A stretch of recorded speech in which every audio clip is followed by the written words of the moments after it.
Mi nombre es Alba y a mis 35 años, nunca pensé que mi mayor conflicto familiar giraría en torno a mi colección de coches.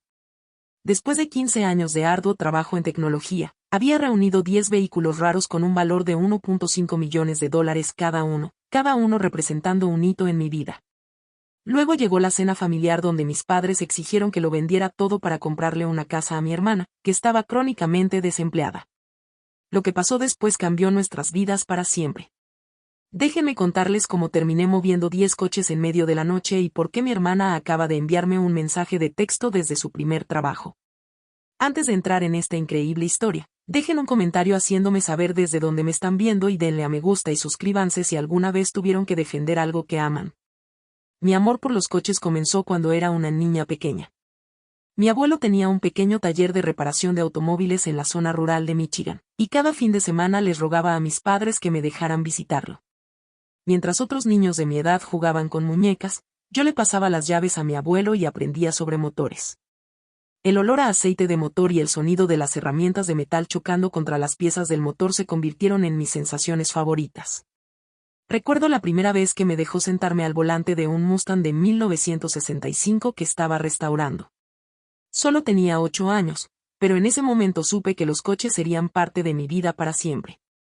Cuando cumplí 16, mi abuelo me ayudó a comprar mi primer coche, un viejo Ford Taurus de 1990 que apenas funcionaba. La mayoría de los adolescentes se habrían avergonzado, pero yo estaba encantada. Juntos, pasamos 6 meses devolviéndole la vida a ese coche. Fue durante esas largas horas en el garaje que me hice una promesa a mí misma. Algún día, tendría una colección de coches hermosos que habría ganado con mi propio esfuerzo. La universidad fue el primer gran obstáculo. Mis padres tenían expectativas tradicionales para mí, empujándome hacia la enfermería o la enseñanza. Cuando anuncié que quería estudiar ciencias de la computación, mi padre se burló.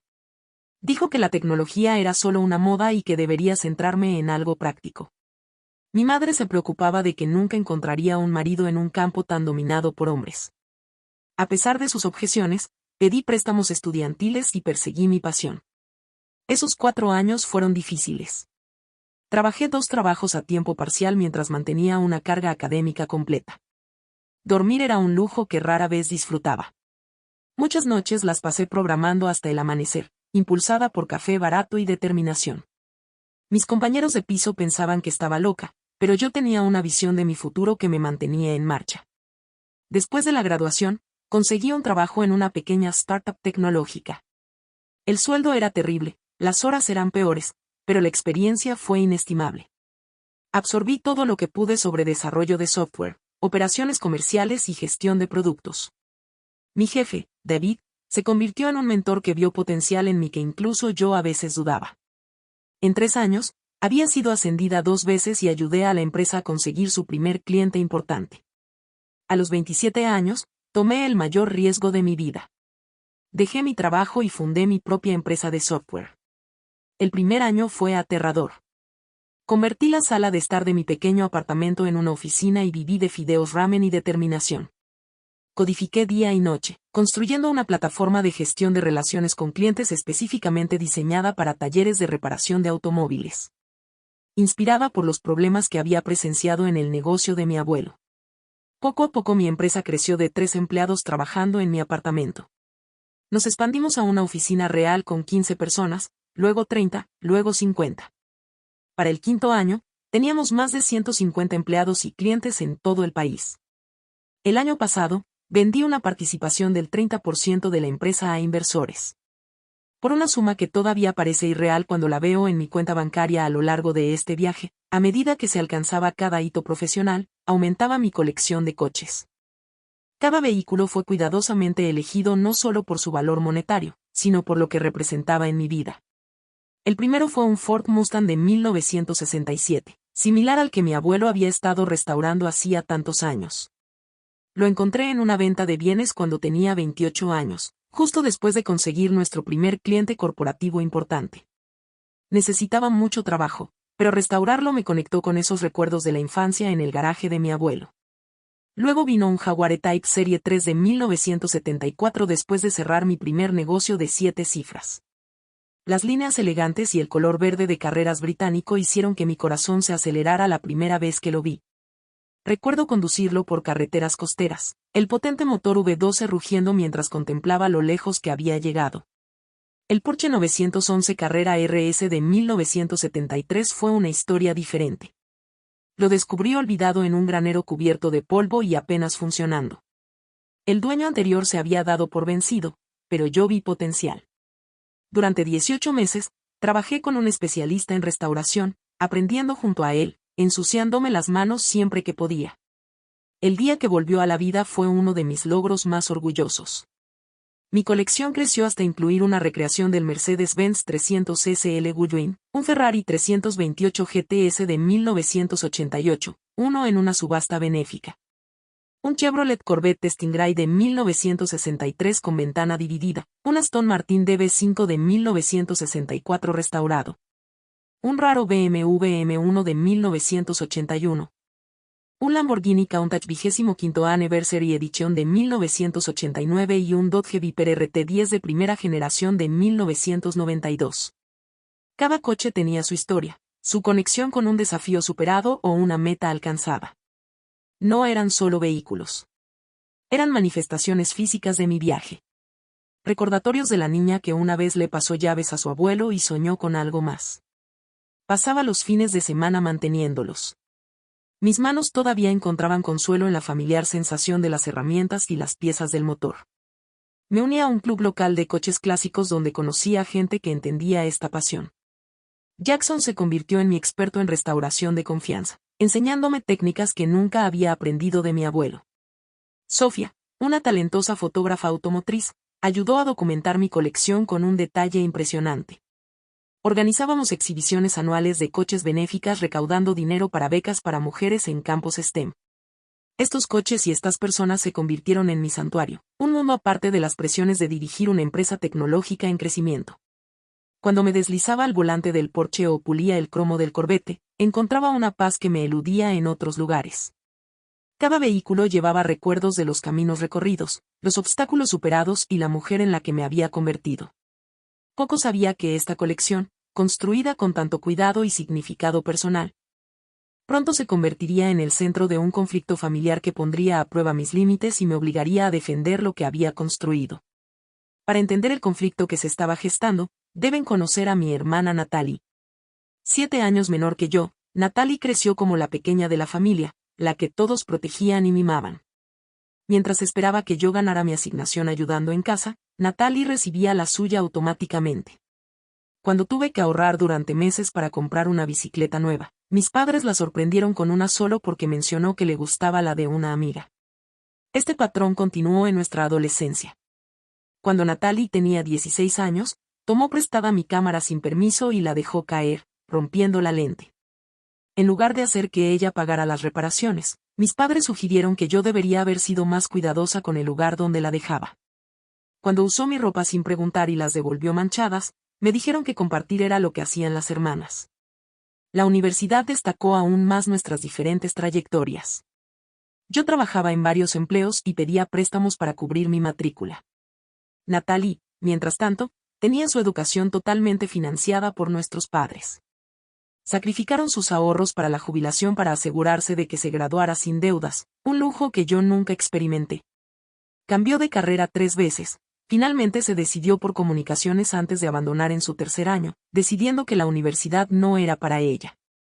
El dinero gastado en su educación nunca se mencionó de nuevo.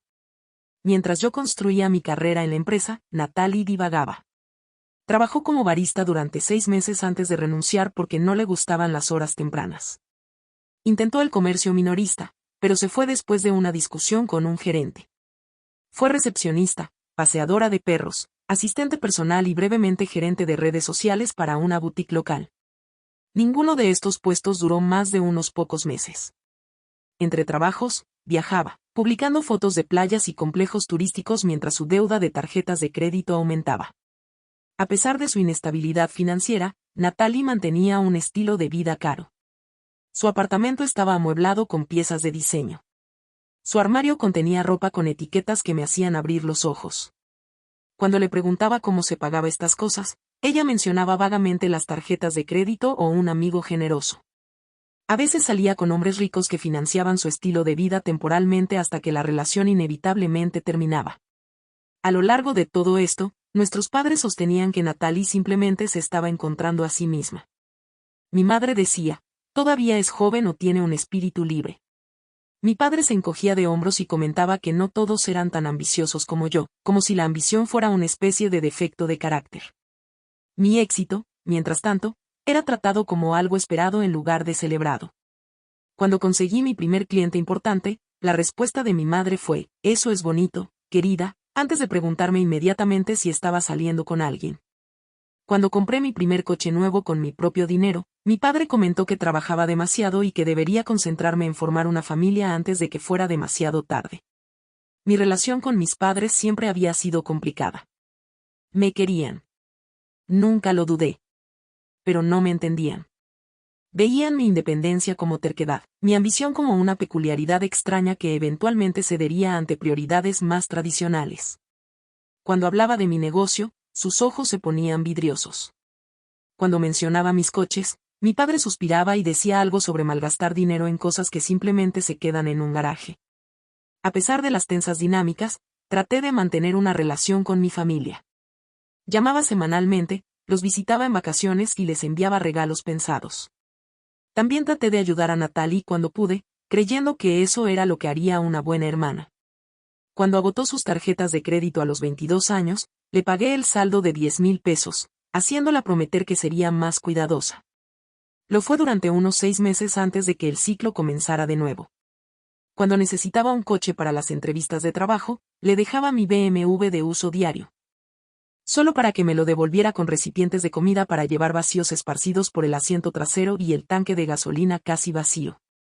La ayudé a conseguir un apartamento cubriendo el depósito de seguridad y el primer mes de alquiler. 3 meses después, me llamó llorando porque la iban a desalojar por falta de pago a pesar de haber pasado ese mismo mes en una escapada de fin de semana a Las Vegas. Incluso usé mis contactos para conseguirle un puesto de nivel de entrada en la firma de marketing de un amigo. Parecía perfecto, combinando su formación en comunicaciones con un entorno estructurado. Renunció después de 2 meses, alegando que el trabajo era aburrido y que su supervisor era malo. Cada vez que ayudaba, creía que sería diferente. Cada vez me decepcionaba, mi ayuda se convertía en una tirita que le permitía evitar asumir responsabilidades reales. Mientras tanto, mis padres continuaron permitiendo su comportamiento, enviándole dinero cuando llamaba angustiada, poniendo excusas por sus cambios de trabajo y nunca haciéndola responsable. El enfoque de Natalie hacia la vida contrastaba directamente con todo lo que yo había trabajado. Mientras yo construí mi empresa a través de un esfuerzo constante y un sacrificio personal, ella esperaba resultados inmediatos sin el trabajo correspondiente. Mientras yo ahorraba e invertía cuidadosamente, ella gastaba impulsivamente. Mientras yo valoraba la independencia, ella parecía cómoda confiando en otros para resolver sus problemas. A pesar de todo esto, seguía siendo mi hermana. Recordaba a la niña pequeña que se metía en mi cama durante las tormentas, aferrada a su conejo de peluche favorito.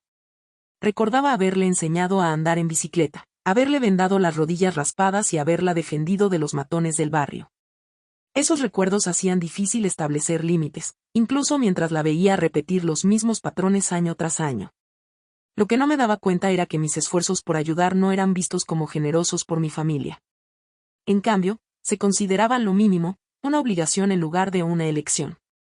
Esta perspectiva se haría dolorosamente clara durante una cena familiar que lo cambiaría todo.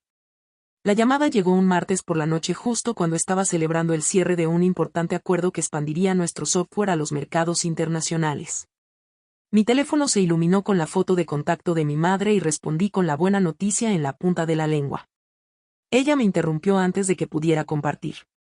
Alba, necesitamos tener una reunión familiar. Algo importante ha surgido.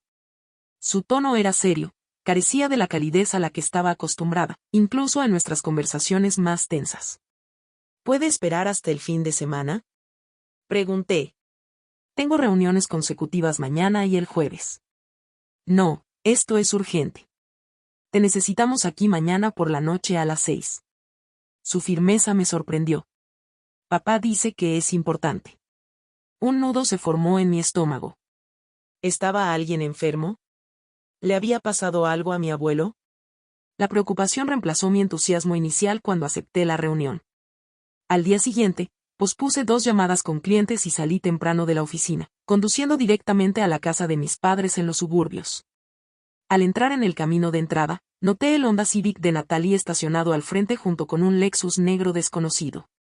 El nudo en mi estómago se apretó. El ambiente en la sala de estar era tenso cuando entré. Mi madre estaba sentada en el borde del sofá, con las manos apretadas en su regazo. Mi padre ocupaba su sillón reclinable habitual, con el rostro serio que yo había llegado a considerar su expresión de negocios serios. Natalie se sentó entre ellos, un lugar inusual para ella, y parecía casi emocionada, rebotando ligeramente en su asiento. Junto a ella se sentaba una mujer que no reconocí, elegantemente vestida con un traje de pantalón azul marino, con un portafolio de cuero apoyado en sus rodillas. En la mesa de café había varios folletos brillantes y lo que parecían ser listados de propiedades. Mamá, papá, dije con vacilación. ¿Qué está pasando? ¿Están todos bien? Mi padre se aclaró la garganta. Alba, ella es Teresa Martín. Es una agente de bienes raíces. Le estreché la mano automáticamente, la confusión aumentando. El asunto familiar urgente era un bien inmueble. Por favor, siéntate, me instó mi madre, palmeando el espacio a su lado en el sofá. Tenemos algo importante que discutir. Me quedé de pie. Si se trata de vender la casa, ¿por qué no me lo dijiste por teléfono? No vamos a vender nuestra casa, dijo mi padre. Esto es sobre el futuro de Natalie. Natalie sonrió radiante, una sonrisa que yo había asociado con ella obteniendo algo que quería. Me senté en el sillón más alejado del grupo, una posición defensiva que no elegí conscientemente. Mi padre comenzó lo que parecía un discurso ensayado sobre la responsabilidad familiar y cómo aquellos que tienen éxito tienen la obligación de ayudar a aquellos que aún están encontrando su camino. Mi madre asintió ocasionalmente, añadiendo comentarios sobre cómo las familias se apoyan mutuamente en las buenas y en las malas. Natalie necesita un nuevo comienzo, explicó mi madre. Un lugar propio, un lugar estable donde realmente pueda construir una vida. Teresa, que había estado en silencio hasta ahora, abrió su portafolio. He encontrado la propiedad perfecta, dijo, con voz suave y entusiasmo practicado. 4 dormitorios, 3 baños, un amplio patio en un vecindario deseable con excelentes escuelas cercanas. Me pasó una lista de una casa grande de estilo colonial con un precio de poco menos de 900,000 pesos. Es perfecto, balbuceó Natalie. Puedo usar un dormitorio como oficina en casa, y el sótano sería un espacio increíble para el entretenimiento. Procedió a describir sus planes de decoración, mencionando marcas y diseñadores que sabía que estaban mucho más allá de sus posibilidades. Miré de la lista a mis padres, sin entender aún por qué estaba allí. Entonces mi padre soltó la bomba. Creemos que deberías vender tu colección de coches para comprar esta casa para Natalie, dijo tan casualmente como si me sugiriera que le prestara un suéter. Los coches simplemente se quedan en ese garaje la mayor parte del tiempo de todos modos, y esto sería una inversión en el futuro de tu hermana. La habitación pareció dar un ligero giro. Seguramente, había oído mal. ¿Quieres que venda mis coches, todos ellos, para comprarle a Natalie una casa de 900,000 pesos? Mi madre me tomó de la mano. Cariño, sabes lo mucho que Natalie ha luchado.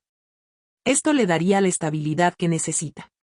Tienes tu empresa, tu apartamento. No necesitas esos coches. Natalie asintió con entusiasmo. Siempre podrías comprar más coches más tarde cuando yo me ponga de pie, y podrías visitarnos en cualquier momento. Hay mucho espacio para que te quedes. Me solté de la mano de mi madre. Esos coches no son solo cosas. Representan 15 años de arduo trabajo. Cada uno marca un hito en mi carrera. Y además, Natalie nunca ha mantenido un trabajo por más de unos pocos meses. ¿Cómo pagaría los impuestos de la propiedad, los servicios públicos, el mantenimiento? Mi padre descartó mis preocupaciones. Ella está entrevistando para varias posiciones prometedoras, y nosotros ayudaríamos con los gastos iniciales hasta que se establezca, interpuso Teresa. Esta propiedad también está en un excelente distrito escolar, lo que significa que mantendrá su valor. Realmente es una inversión. Los miré incrédula. Mi colección, que había construido pieza por pieza durante años, que mantenía con mis propias manos, que me conectaba con mi abuelo y la niña que una vez soñó con coches hermosos. Estaba siendo descartada como un pasatiempo frívolo que debería sacrificarse para el último nuevo comienzo de Natalie. ¿Qué tal si buscamos opciones más asequibles?, sugerí. Podría ayudar a Natalie a encontrar un buen apartamento, tal vez cofirmar un contrato de arrendamiento, o podría ayudarla con la búsqueda de empleo, usar algunos de mis contactos comerciales. La cara de Natalie se entristeció, pero ya he empezado a planear la fiesta de inauguración. Y Teresa dice, este barrio es realmente exclusivo, punto. Mis padres intercambiaron una mirada que reconocí de la infancia, la que decía que yo estaba siendo difícil. Alba, dijo mi padre con severidad, esto no es solo una casa. Esto es sobre apoyar a tu hermana. La familia es lo primero, siempre. La implicación era clara. Si me negaba, estaba eligiendo objetos antes que a mi hermana, el materialismo antes que la familia. El hecho de que esos objetos fueran profundamente significativos para mí, que los hubiera ganado con años de dedicación mientras Natalie había divagado de trabajo en trabajo, de relación en relación, esperando que otros financiaran su estilo de vida, era irrelevante. La conversación se deterioró a partir de ahí. Cuando seguí resistiéndome, mi madre empezó a llorar, diciendo que me había educado para ser más generosa. Mi padre me acusó de ser egoísta y de olvidar de dónde venía. Natalie se enfurruñó, lanzándome miradas heridas como si le estuviera quitando un juguete que ya le habían prometido. Terice, claramente incómoda con el drama familiar que se estaba desarrollando. Trató de reconducir la conversación hacia la propiedad, señalando características que quizás me hubiera perdido. Como si una encimera de mármol o molduras de corona pudieran hacerme cambiar de opinión sobre la liquidación de mis posesiones más preciadas. Salí de la casa esa noche sintiéndome emboscada y traicionada. Mientras conducía a casa, mi teléfono empezó a sonar con mensajes. Mi tía Susan llamó para decirme lo decepcionada que estaba con mi actitud.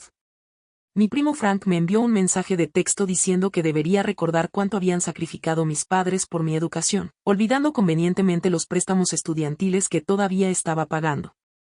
Quedó claro que mis padres ya habían compartido su versión de la historia con los miembros de la familia extendida, pintándome como la hija egoísta que se negaba a ayudar a su hermana en apuros a pesar de tener muchos recursos para hacerlo.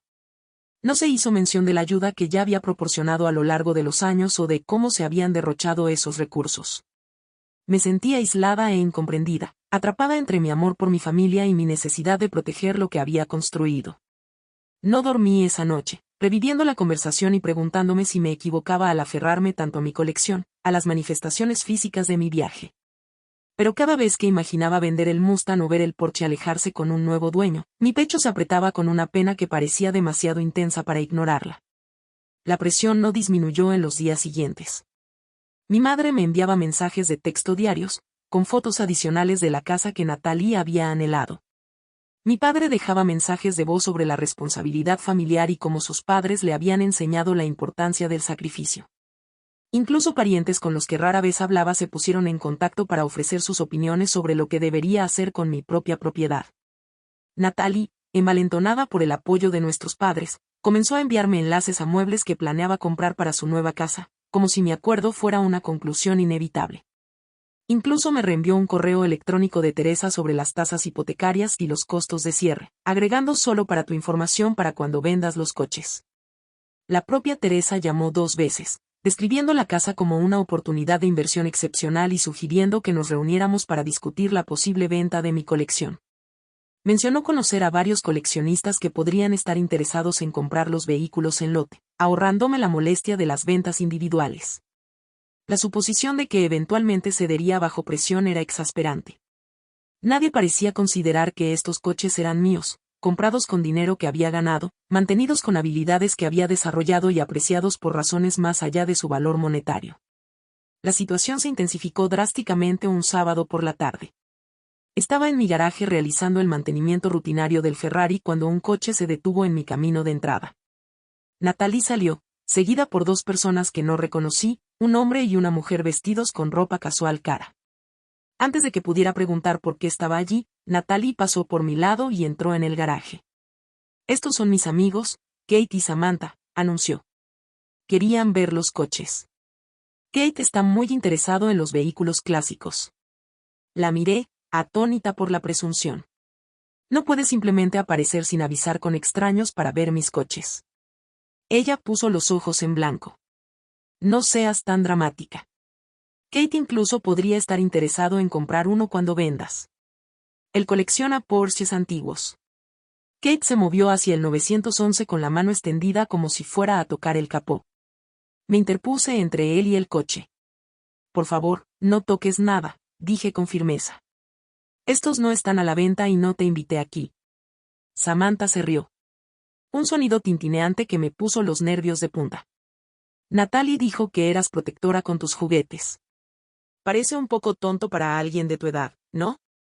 Natalie ya se movía hacia el Aston Martin, pasando el dedo por su superficie pulida. ¿Recuerdas cuando me dejaste conducir este?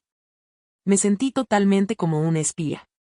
Nunca te dejé conducir el Aston Martin, dije, con la alarma creciendo. Me preguntaste una vez y dije que no. Ella se encogió de hombros. Bueno, quizás fue otro. Todos me parecen iguales. La indiferencia casual por mis límites, por la distinción entre estos vehículos únicos que cada uno tenía un significado especial para mí, fue la gota que colmó el vaso. Tienes que irte, dije, con voz baja pero firme. Todos ustedes. Ahora.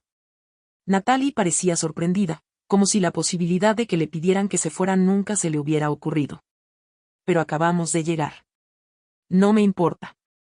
Esta es mi propiedad y no pediste permiso para traer extraños a mi garaje. La discusión que siguió fue fea. Natalie me acusó de ser egoísta y materialista. Yo le repliqué que ella era prepotente y presuntuosa. Kate y Samantha se quedaron torpemente a un lado antes de retirarse finalmente a su coche. Cuando Natalie finalmente salió furiosa, se dio la vuelta y soltó un último dardo. No importa de todos modos. Pronto serán todos míos. Papá dice, ya entrarás en razón cuando te des cuenta de lo que es realmente importante. Ese comentario, pronunciado con tanta certeza, me heló la sangre. La convicción en su voz sugería que no era solo un deseo por su parte. Había un plan en marcha, uno que mi familia parecía segura de que tendría éxito. 2 días después, mis miedos se confirmaron cuando Teresa llegó a mi casa sin avisar. Natalie venía detrás. Teresa llevaba una carpeta de documentos que intentó presentarme mientras yo permanecía bloqueando la entrada.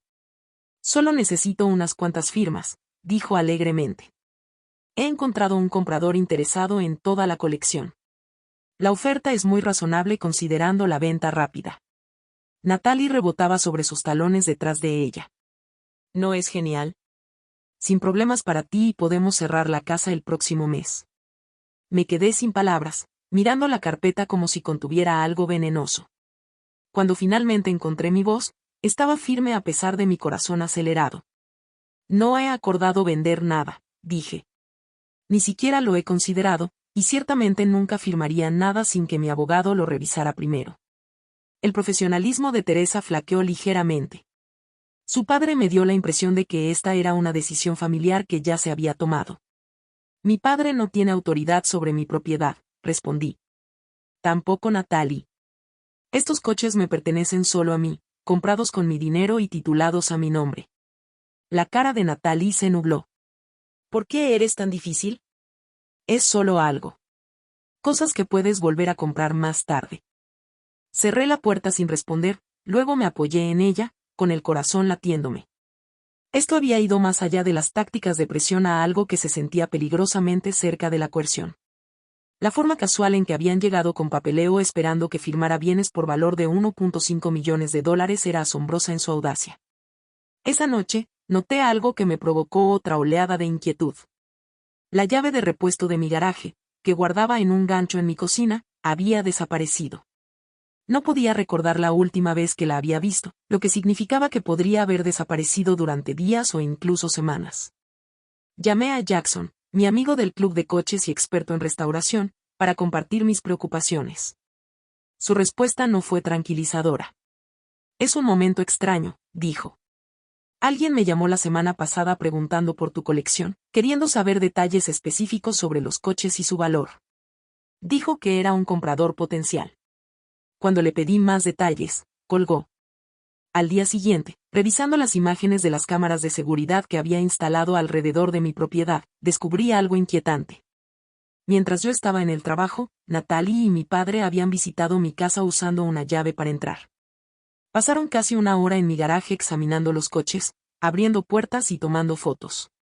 En un clip, pude escuchar claramente a mi padre decir, una vez que Alba entre en razón, tendremos que actuar rápidamente. La implicación era clara. Se estaban preparando para vender mi colección con o sin mi consentimiento explícito. Quizás pensaron que podían presionarme para que firmara algo. O quizás creyeron que tenían algún derecho legal a tomar decisiones sobre mi propiedad. De cualquier manera, la violación de los límites fue profunda. Esa noche, me quedé despierta considerando mis opciones. Podría seguir negándome, pero la presión solo aumentaba. Podría solicitar una orden de alejamiento, pero eso dañaría permanentemente mi relación con mi familia. Podría trasladar los coches a un almacén, pero la mayoría de los de la zona no estaban equipados para vehículos de este valor y sensibilidad. Llamé a Marcus, un amigo que practicaba derecho de familia. Después de explicarle la situación, confirmó mis temores. Aunque mi familia no tenía ningún derecho legal a vender mi propiedad sin mi consentimiento, la presión familiar podía ser intensa, y había casos de personas manipuladas para firmar documentos de los que luego se arrepentían. Si te preocupa que puedan tomar medidas más agresivas, deberías asegurar tus bienes, me aconsejó, y documentar todo por si acaso. Mientras colgaba, sentí una profunda tristeza mezclada con determinación. Mi familia, las personas que deberían haber estado orgullosas de lo que había construido, que deberían haber respetado mis límites y mis logros. Me estaban tratando como si mi éxito me obligara a financiar el estilo de vida de Natalie. Los coches, que representaban mucho más para mí que su valor monetario, eran vistos como meros activos a liquidar en beneficio de otra persona. Cogí mi teléfono y volví a llamar a Jackson. Esta vez, tenía un plan. Jackson me encontró en una cafetería tranquila a la mañana siguiente, lejos de mis lugares habituales donde mi familia o conocidos pudieran vernos. Su rostro estaba serio mientras le exponía mis preocupaciones. ¿Así que crees que podrían intentar mover los coches sin tu permiso?, preguntó, con voz baja, a pesar de las mesas vacías a nuestro alrededor. No sé lo que podrían hacer, admití. Pero tienen una llave. Han estado en mi garaje haciendo inventario, y parecen convencidos de que eventualmente cederé. No puedo arriesgarme. Jackson asintió lentamente. Tengo ese gran espacio de almacén en el distrito industrial que usaba para guardar proyectos de restauración. Está climatizado, seguro, hay mucho espacio para los 10 vehículos. El alivio que sentí fue inmediato. ¿Podría moverlos allí temporalmente hasta que esto pase? Sacó su teléfono y revisó un calendario. El espacio está mayormente vacío ahora mismo. Un proyecto en el que estaba trabajando acaba de terminar. Podríamos hacerlo, pero tendríamos que tener cuidado. Mover 10 vehículos de alto valor a la vez podría llamar la atención. Pasamos la siguiente hora desarrollando un plan detallado. La mudanza se haría de noche cuando el tráfico fuera mínimo. Contaríamos con conductores de confianza de nuestro club de coches, personas con experiencia en el manejo de vehículos valiosos y que no tuvieran conexión con mi familia. Cada coche tomaría una ruta ligeramente diferente para evitar crear un convoy obvio. Jackson se encargaría de la logística de preparar el almacén, asegurándose de que el sistema de seguridad estuviera mejorado y el acceso limitado solo a nosotros dos. Creo que deberíamos hacerlo mañana por la noche, sugirió Jackson. De medianoche a 4 de la mañana. Eso nos da tiempo para prepararnos, pero no deja una ventana para que tu familia se entere. Acepté a pesar del nudo de ansiedad que se formaba en mi estómago. La idea de mover mi querida colección en secreto, como un ladrón en la noche, era dolorosa. Estos coches deberían haber sido celebrados, conducidos orgullosamente a la luz del sol, no contrabandeados bajo la oscuridad. Pero no veía alternativa si quería proteger lo que había construido. Durante las siguientes 24 horas, pusimos el plan en marcha.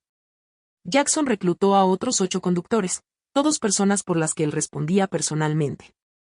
Yo proporcioné información detallada sobre cada vehículo, sus peculiaridades y requisitos.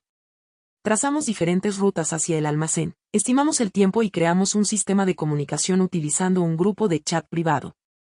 Mientras Jackson preparaba el almacén, yo me centré en los aspectos legales. Reuní toda la documentación que demostraba mi propiedad de cada vehículo. Escribí una carta formal revocando cualquier acceso previo que mis familiares pudieran haber tenido a mi propiedad. Incluso consulté con un especialista en seguridad sobre el cambio de cerraduras y la mejora de mi sistema de seguridad doméstica. La noche de la mudanza, apenas podía respirar por la tensión. A las 11:30 de la noche, los primeros conductores comenzaron a llegar, estacionando sus vehículos personales discretamente por la calle y acercándose a mi casa a pie. Jackson llegó el último, llevando una pequeña bolsa de lona con guantes, linternas y dispositivos de comunicación.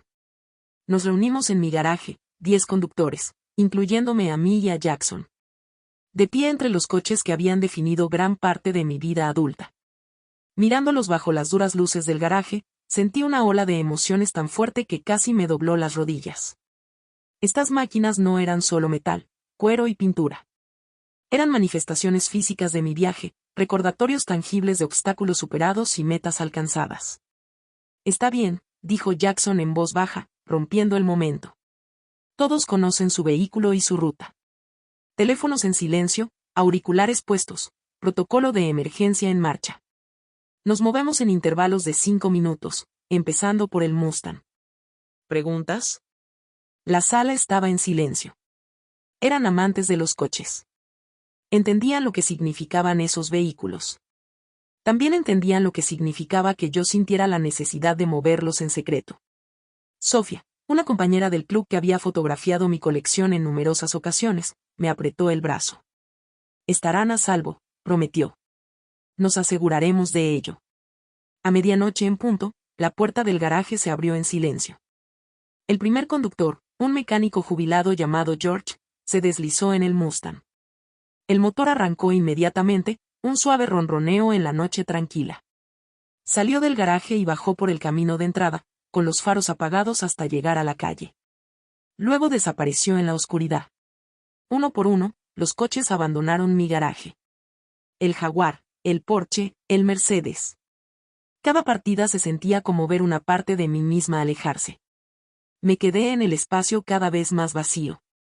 Las emociones se agitaban dentro de mí. Tristeza por haber llegado a esto. Ira hacia mi familia por forzar esta elección. Miedo de que algo pudiera salir mal. Alivio de estar tomando medidas para proteger lo que había construido. Jackson se quedó conmigo hasta que llegó el momento de los 2 últimos vehículos. Yo conduciría el Lamborghini mientras él se encargaba del Dodge Viper. Mientras nos preparábamos para irnos, hizo una pausa, mirando el garaje casi vacío. Estás haciendo lo correcto, dijo con firmeza. Nadie tiene el derecho a quitarte lo que te has ganado. Asentí, incapaz de hablar por el nudo en mi garganta. Luego me deslicé en el asiento del conductor del Lamborghini, sintiendo el familiar cuero abrazarme, el motor rugió a la vida más fuerte de lo que sería ideal para una operación sigilosa.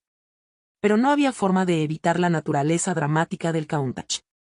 Mientras me alejaba de mi casa, viendo cómo la puerta del garaje se cerraba sobre un espacio vacío en mi espejo retrovisor, sentí una extraña mezcla de pérdida y determinación. No había querido este conflicto. Siempre había tratado de ser una buena hija, una hermana que apoyara. Pero en algún punto del camino, el apoyo se había transformado en expectativa y la expectativa en derecho. El trayecto al almacén duró 30 minutos, siguiendo caminos secundarios y zonas industriales para evitar llamar la atención. Al entrar en el muelle de carga, vi los otros 8 coches ya aparcados en filas ordenadas, sus conductores hablando en un pequeño grupo en voz baja. Sofía se acercó cuando salí del Lamborghini. Son 9, dijo, solo esperamos a Jackson con el Viper. Llegó 5 minutos después.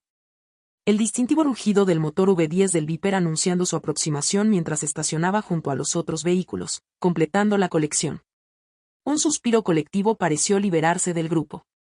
Todo seguro, confirmó Jackson, lanzándome un juego de llaves. Nuevo sistema de seguridad del almacén instalado hoy. Solo tú y yo tenemos el código. Miré a los conductores reunidos, estos amigos que habían arriesgado posibles complicaciones legales para ayudarme a proteger mi propiedad. Gracias, dije simplemente. No sé cómo expresar lo que esto significa para mí. Ellos lo entendieron. No fueron necesarias explicaciones. Uno a uno, se fueron en vehículos que habían sido arreglados para llevarlos a casa hasta que solo quedamos Sofía, Jackson y yo en el almacén. Puedes quedarte conmigo unos días, ofreció Sofía. Por si tu familia viene a buscar los coches a tu casa. Asentí agradecida. La idea de volver a mi garaje vacío era demasiado dolorosa para contemplarla por el momento. Mientras cerrábamos el almacén, asegurando mi colección tras múltiples capas de protección, sentí una extraña sensación de paz apoderarse de mí. Había actuado para proteger lo que era mío. Había establecido un límite, aunque mi familia aún no lo supiera. Lo que viniera después, lo afrontaría, sabiendo que había hecho lo que tenía que hacer. Las consecuencias comenzaron a las 7:30 de la mañana siguiente cuando mi padre llamó, con la voz tensa por una ira apenas contenida. ¿Qué has hecho con los coches, Alba?, exigió sin preámbulos. Hice una pausa, sorbiendo el café que Sofía me había preparado, reuniendo mis pensamientos. Buenos días a ti también, papá. No juegues. Me pasé por tu casa esta mañana para hablar de la venta de nuevo y el garaje está vacío. ¿Dónde están? La inmediatez de su visita confirmó mis sospechas. Había intentado aumentar la presión, quizás incluso tomar el asunto en sus propias manos. Están en un lugar seguro, respondí con calma. En un lugar donde nadie puede tomar decisiones sobre ellos excepto yo. Esto es ridículo, balbuceó. Estás actuando como si estuviéramos tratando de robarte.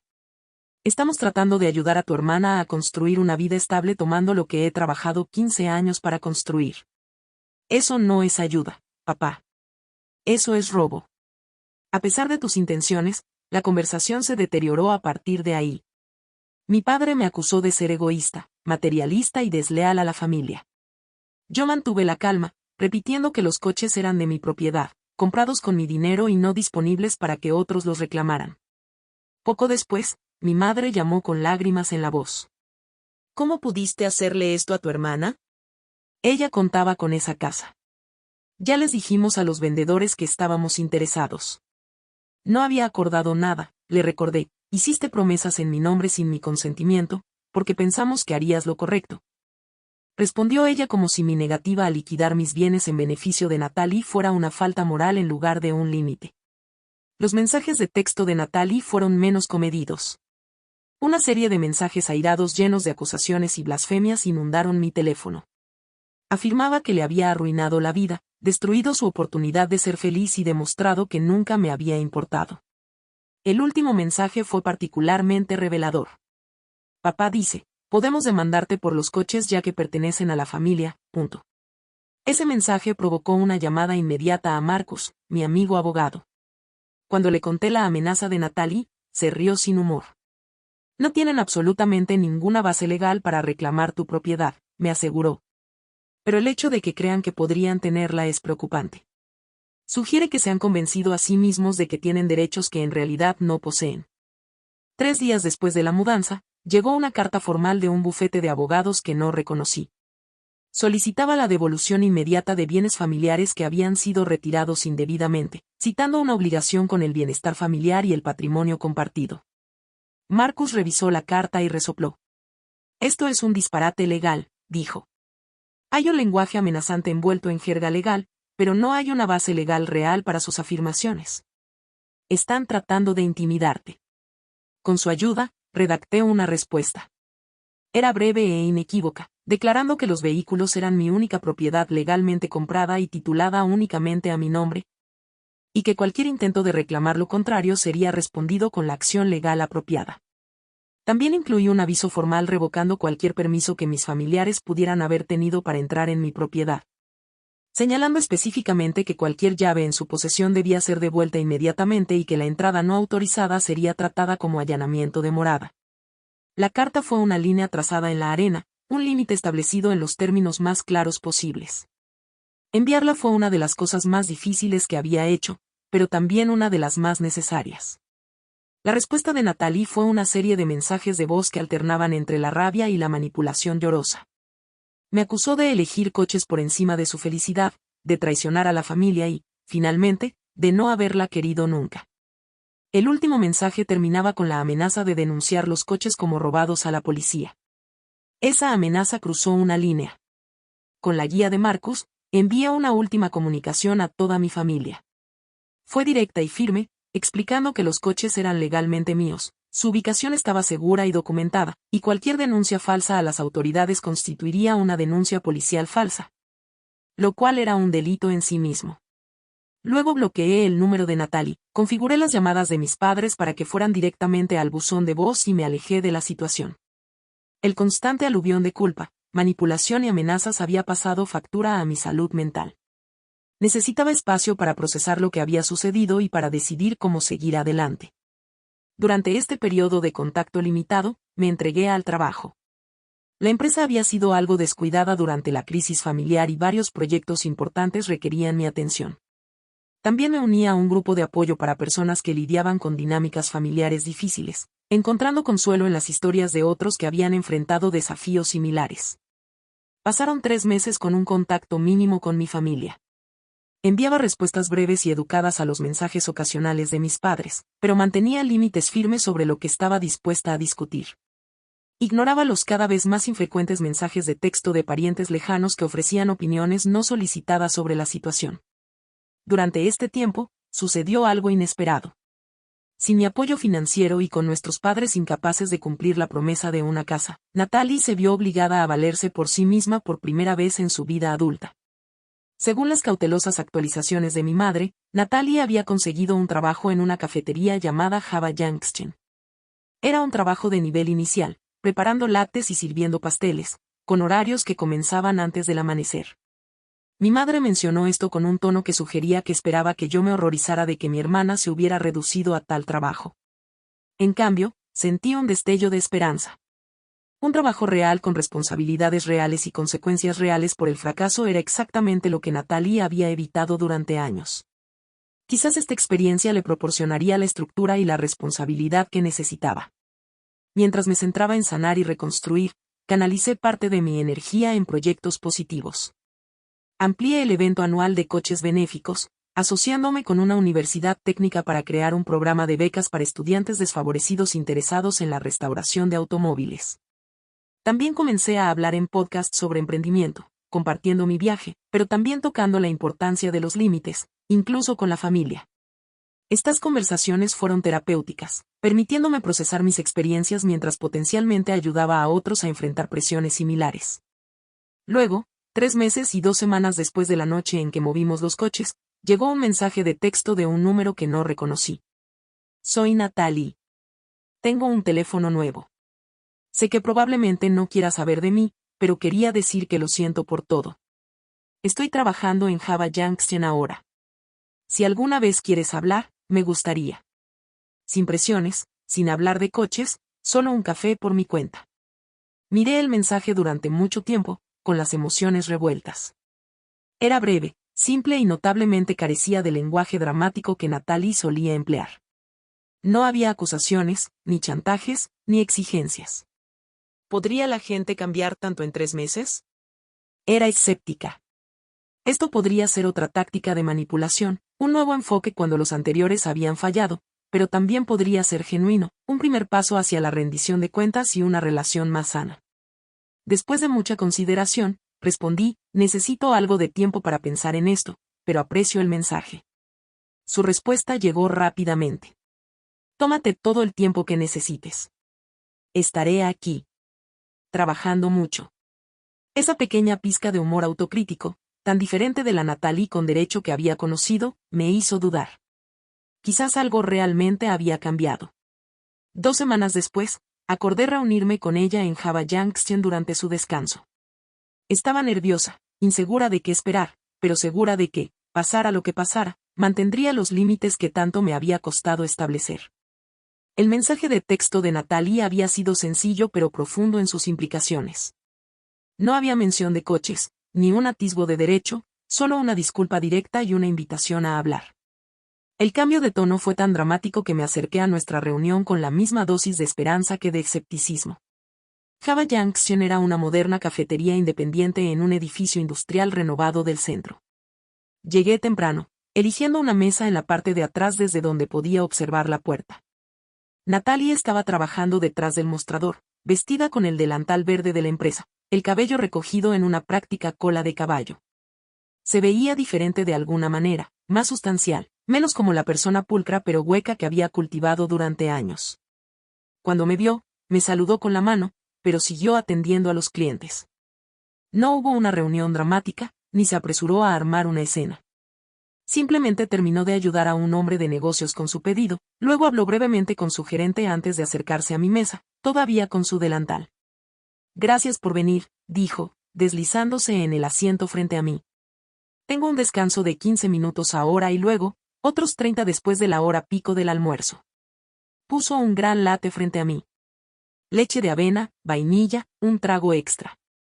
¿Verdad? Me sorprendió que recordara mi preferencia de café. Sí. Gracias. Un silencio incómodo cayó entre nosotras.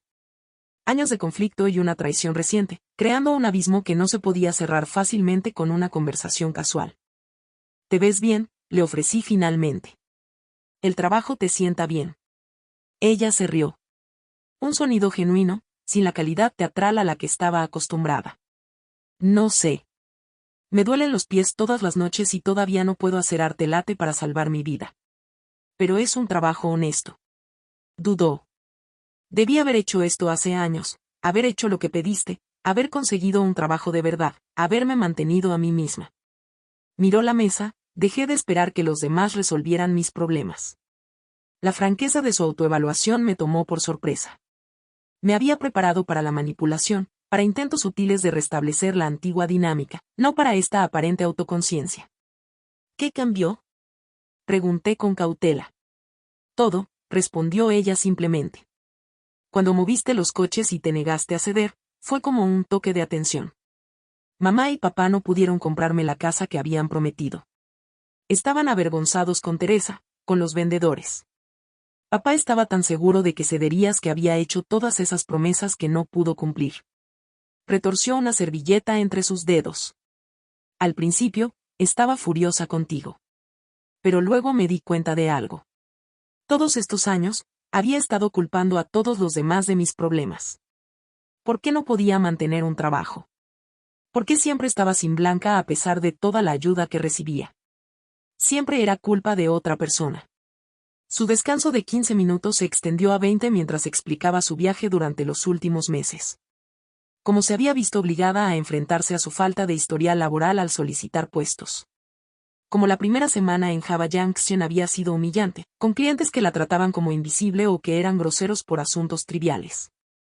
Como el simple logro de recibir su primer cheque de pago le había dado una sensación de orgullo que nunca antes había experimentado. Tengo que volver, dijo, mirando la hora. Pero si quieres quedarte, mi descanso más largo es a las 2. Podríamos hablar más. Asentí, todavía procesando esta nueva versión de mi hermana. Estaré aquí. Mientras la veía volver al trabajo de manera eficiente, tomando pedidos y dando el cambio, consideré la transformación que tenía ante mí. ¿Era genuina? Solo el tiempo lo diría. Pero la Natalie que había exigido que vendiera mi colección de coches para comprarle una casa, nunca se habría puesto ese delantal, nunca se habría disculpado sin condiciones. Nunca habría reconocido su propio papel en sus dificultades. Cuando llegó su descanso de la tarde, hablamos más a fondo. Compartió historias sobre clientes difíciles y pequeñas victorias, como había logrado pagar su propio alquiler por primera vez sin pedir dinero prestado. Sus planes de tomar clases de administración de empresas en la universidad comunitaria por las noches, inspiraba en parte al observar a los gerentes de la cafetería. Me gustaría tener un pequeño negocio algún día, admitió. Nada elegante, quizás una tienda como esta, pero algo que sea mío, que haya construido. El eco de mi propio viaje emprendedor no me pasó desapercibido, aunque su camino comenzaba de manera muy diferente al mío.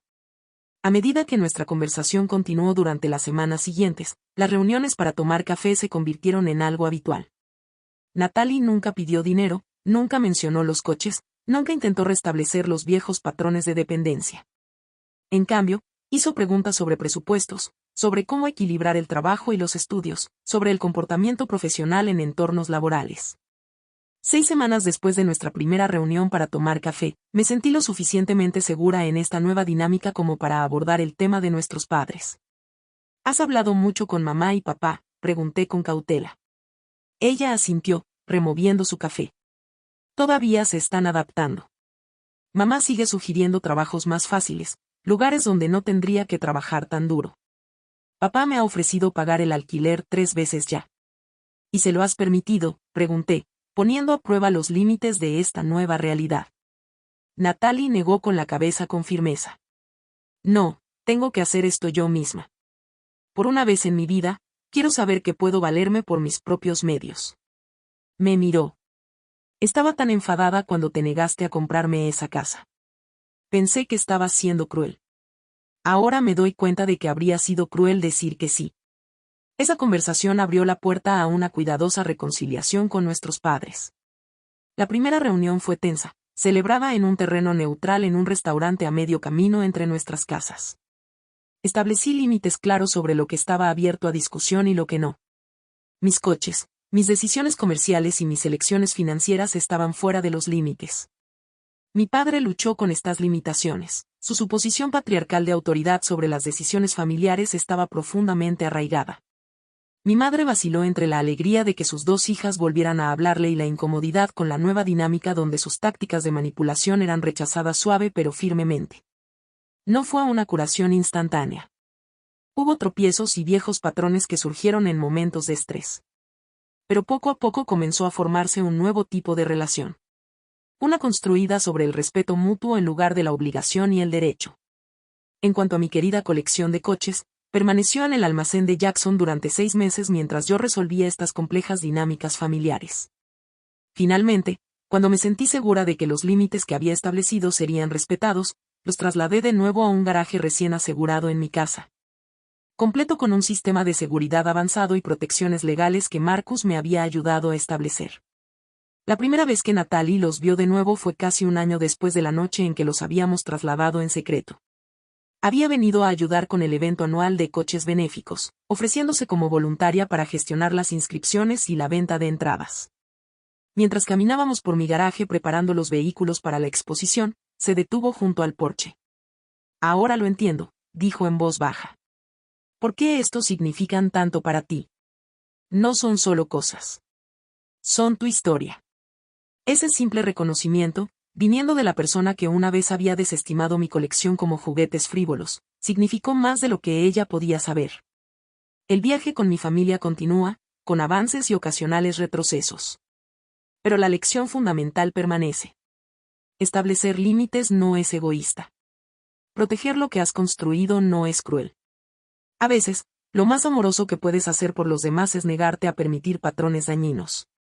Incluso cuando esa negativa causa dolor a corto plazo, mi colección de coches todavía está en mi garaje. Cada vehículo es un testimonio de un capítulo específico de mi viaje. Todavía los llevo a exposiciones, todavía paso los fines de semana trasteando con motores y puliendo cromo, pero ahora representan algo más. Son un recordatorio de que tuve el coraje de proteger lo que me importaba, de mantenerme firme cuando habría sido más fácil ceder. Y Natalie fue ascendida a supervisora de turno en Java Junction 6 meses después de empezar allí. Está a mitad de su carrera de administración de empresas, tomando clases por la noche después del trabajo. Alquila un modesto apartamento de un dormitorio que amuebló ella misma con hallazgos de segunda mano que orgullosamente restauró. Tiene, por primera vez en su vida adulta, una cuenta de ahorros con un saldo más que testimonial.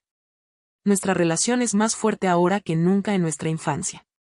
Construida sobre una base de respeto mutuo en lugar de obligación.